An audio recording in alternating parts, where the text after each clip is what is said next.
dari awal secara sepintas, tapi karena memang ada urutan peristiwa dan juga timeline, mungkin saya jelaskan sepintas bahwa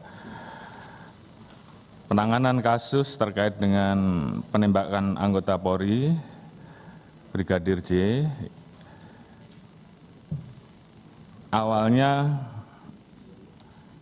karena ada laporan saudara FS kepada Polres Metro Jakarta Selatan dan Divpropam pada hari Jumat 8 Juli 2022, di mana yang bersangkutan melaporkan pada pukul 17.20 terjadi peristiwa tembak-menembak antara saudara Richard dan saudara Yosua yang diduga terjadi karena ada pelecehan menurut yang bersangkutan pada saat itu kepada saudara PC oleh saudara J di Duren 3 dengan kronologis bahwa saudara J melakukan pelecehan kepada saudara PC di rumah dinas Duren 3 sehingga mengakibatkan saudara PC berteriak minta tolong, didengar oleh saudara Richard dan kemudian pada saat ditegur terjadi tembakan dari saudara J sehingga kemudian terjadi tembak-menembak yang mengakibatkan saudara J meninggal dunia.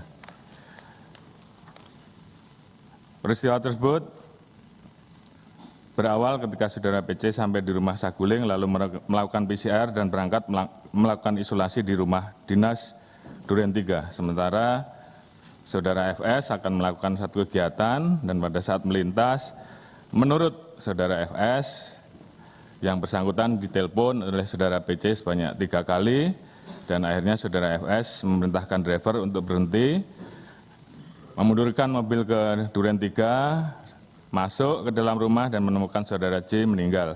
Melihat hal tersebut, saudara FS kemudian menanyakan peristiwa yang terjadi dan menjemput saudara PC yang berada di kamar serta memerintahkan kepada saudara Riki atau saudara R untuk mengantar saudara PC ke rumah Saguling. Ini adalah informasi awal yang disampaikan oleh saudara FS. Kemudian yang bersangkutan menghubungi beberapa orang, salah satunya Kasat Reskrim Polres Jakarta Selatan yang datang hadir pertama di TKP 17.30. Pada saat itu yang bersangkutan dihubungi oleh driver saudara FS. Kemudian pukul 17.47 dari Biro Provos Divpropam datang ke TKP karena dihubungi oleh saudara FS. Kemudian setelah selesai dilakukan pendataan dan pengamanan barang bukti, sekitar pukul 19 saksi-saksi yang ada di TKP saat itu, Kuat, Riki, Richard dibawa ke kantor Biro Paminal Divpropam untuk dilakukan interogasi sehubungan dengan penyelidikan atas dugaan pelanggaran atau penyimpangan dalam pelaksanaan tugas Polri. Pelaksanaan olah TKP selesai sekitar pukul 19.40, jenazah almarhum diantar ke Rumah Sakit Bayangkara tingkat 1, Syed Sukanto, dengan menggunakan mobil ambulan dengan pengawalan mobil dinas Provos Divpropam Polri dan kendaraan operasional Satreskrim Polres Jakarta Selatan.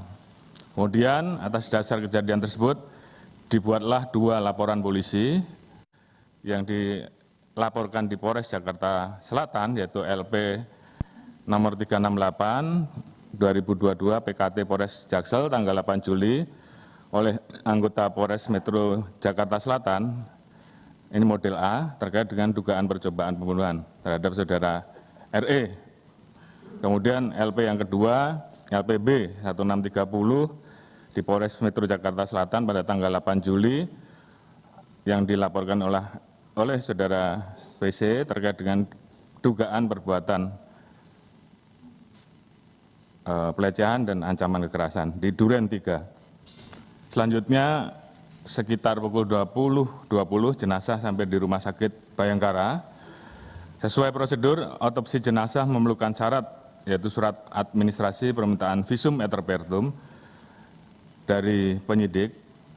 Jenazah sempat transit di ruang jenazah sambil menunggu syarat administrasi tersebut dan operasi atau kegiatan pemeriksaan luar dimulai dari pukul 22.30 dan dilanjutkan dengan pemeriksaan dalam dan berakhir pada hari Sabtu tanggal 9 Juli sekitar pukul 02.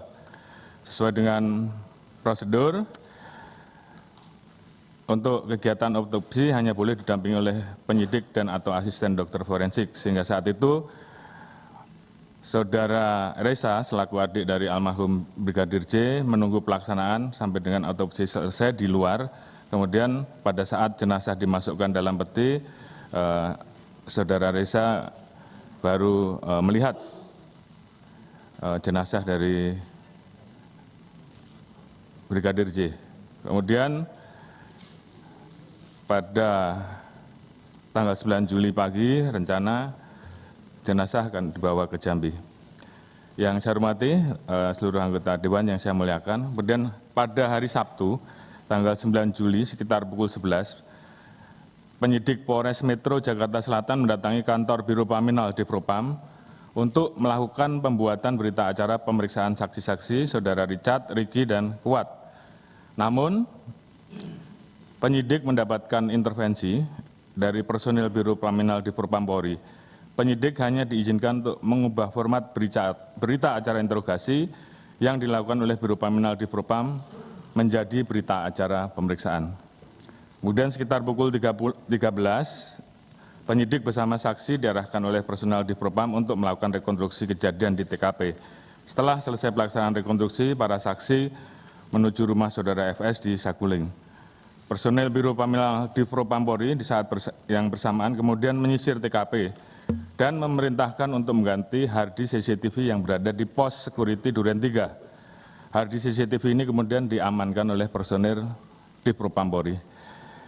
Hari Senin 11 Juli 2022 terdapat informasi bahwa terjadi permasalahan pada saat pengantaran jenazah kepada keluarga almarhum Joshua yang kemudian ini menjadi viral. Permasalahan tersebut berawal pada hari Sabtu pada saat jenazah Brigadir Joshua tiba di rumah keluarga almarhum. Keluarga sempat tidak diizinkan untuk melihat kondisi jenazah.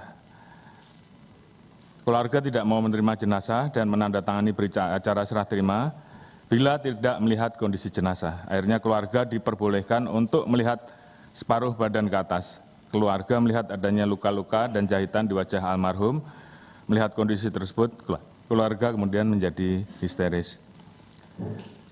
Keluarga diberikan penjelasan oleh personel Divpropam bahwa almarhum meninggal setelah terlibat tembak-menembak antara Brigadir J dengan Brigadir R dan beberapa RE, dan telah ada beberapa hal yang kemudian itu disampaikan secara lebih tertutup. Saat akan dimakamkan, personil Divpropam Polri menolak untuk permintaan keluarga untuk pelaksanaan pemakaman secara kedinasan. Karena menurut personil Divpropam tersebut terdapat syarat yang harus dipenuhi dan dalam hal ini mereka menyatakan ada perbuatan tercela sehingga kemudian tidak dimakamkan secara kedinasan. Kemudian malam harinya datang personil dari Divpropam Polri yang berpangkat Pati atas nama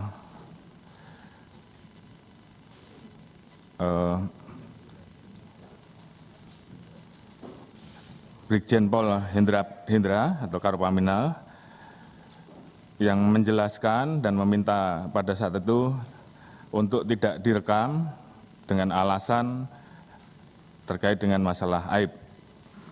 Keluarga mendapatkan penjelasan lebih detail sehingga jumlah tembakan dan posisi tembak menembak serta luka-luka yang ada di tubuh jenazah.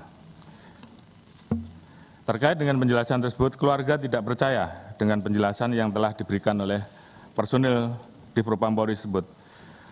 Beberapa hal kemudian ditanyakan, antara lain masalah CCTV yang ada di tempat kejadian, kemudian hal-hal yang dirasa janggal, kemudian terkait dengan barang-barang korban termasuk HP, dan kejanggalan-kejanggalan ini kemudian viral di media dan mendapatkan perhatian publik.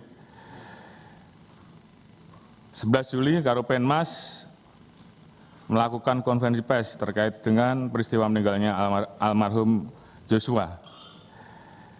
Saat itu Karopenmas terkesan kurang menguasai materi karena mendapatkan bahan informasi yang tidak utuh dan telah direkayasa oleh personil di Propampori. Hal ini mengakibatkan publik semakin bertanya-tanya dan muncul banyak pemberitaan mengenai kejanggalan terhadap almarhum Joshua.